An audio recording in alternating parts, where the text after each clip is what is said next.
So in order to keep economic growth going, and this is a key point here, is I've got to keep increasing the amounts of money I'm injecting into the economy. So I wrote about this on Friday. I actually have an article on the website.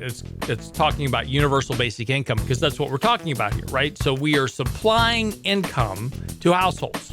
It's a universal basic income. Everybody is getting it.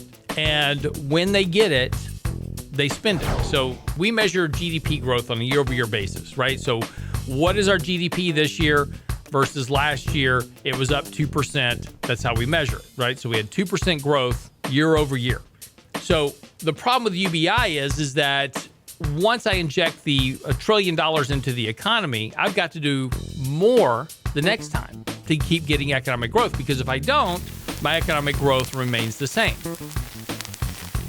Because of the increased debt, because of the increased deficits, because of these movements towards more socialistic policies, particularly sending checks to households, UI benefit expansions, etc., that leads to a deterioration in economic growth over time. I know that's kind of hard to understand, but actually supplying money to the country using recycled tax dollars actually has what do I call a negative multiplier benefit. In other words, you're reducing economic activity by supplying checks to households. I know that's kind of hard to wrap your head around, but that's what the data shows you. And that's what is happening currently, is that yes, we're supplying money to people's households, but economic growth is now stabilizing at a lower level. And the increased debts, the deficits, and not just the debt of the country, but also increased debts of households, etc., is now starting to deter benefits.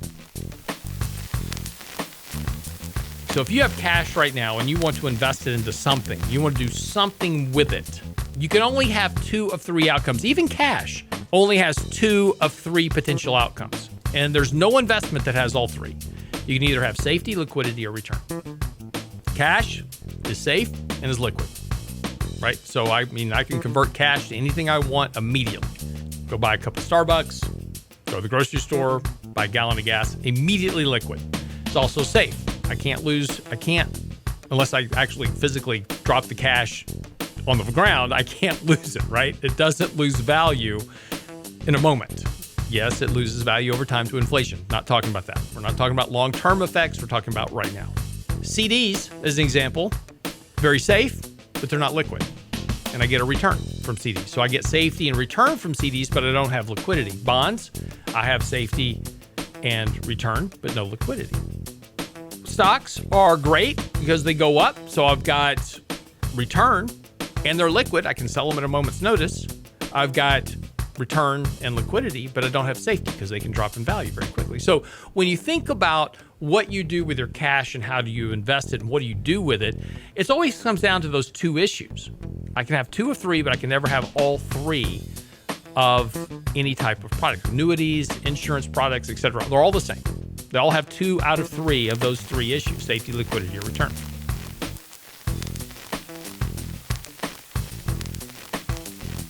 President Trump's talking about using an executive order to do a payroll tax holiday. Terrible idea. Terrible idea. I know why you want to do it, right? Because this puts more money in people's pocket today. Well, it's the most immediate way to put money into the economy. Exactly. But for most people, it's a very small increase in incomes because your 6.2%. 6.2%, right? So if you're making $50,000 a year, it's a couple $100 on a year. The problem, though, is that you're taking a huge amount of money out of money that supports Social Security, Medicare, Medicaid, and those funding. So you're further exacerbating your problem of solvency in the very programs that are the most distressed right now because of what's happening in the economy. If you take a look at the number of people that are being impacted by layoffs, it's not that group between about 40 and 50. Those people have taken job losses, but not nearly to the magnitude that those under 35 have and those over 60. And we're seeing a lot of people getting asked to retire early. They're being laid off, terminated, etc. And they're now having to move directly into Social Security to make ends meet, which is going to put this is what we call a run on the bank, basically, is that all of a sudden you have a whole wash of people going in to declare benefits that were working previously. So now you've even put more strain on those social safety net options for the country. And I understand the point, For most people, you do a payroll tax cut, they get an extra $50, $100 a month. It's not a lot. It's not going to make any difference to their ability to pay rent, but it is going to make a huge difference when you take that payroll tax cut across the swath of the 160 some odd million Americans that are working and take that money out of Social Security benefits.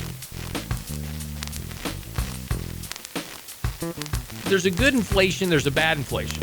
If I just have price inflation, that's really a bad inflation, right? Because if I have just price inflation, if I send checks to households and everybody runs out and buys televisions and the price of televisions go up 300% because of the demand, it's a supply-demand issue, that's not really good because simply now the money I'm getting in my household will no longer buy me that television, right? What I need is inflation that comes from an economy that's generating higher rates of economic growth, higher wages, so that as prices increase because of demand, the wages are also increasingly rising as well to participate with those higher prices. So we have an economically driven inflation that's based on better economic prosperity.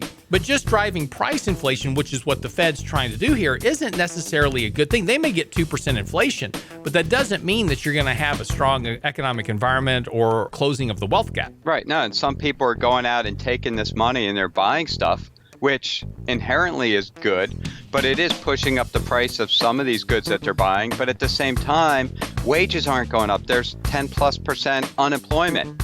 There's plenty of workers to be hired. So all these corporations, no, they don't have to give any raises. In fact, they can give pay cuts because who can fight it, right? What are you going to do? Quit and get a new job at this point? So wages aren't going anywhere. They're going to try to push prices up. You're right. It's bad inflation. The problem is we have these societal problems, and I think a lot of these societal problems there's a lot of reasons for it, but a good chunk of it is economic. And there's a good part of the population that's being left behind. And it's not just the poor. It's the middle class. It's the lower middle class. It's the poor. They're getting left behind at the expense of the very wealthy. And it's very few and few at the top and a growing number at the bottom. You know, after this whole coronavirus thing is over, it's been a good excuse to keep people away from me I don't want around me anyway. Sorry, can't come over.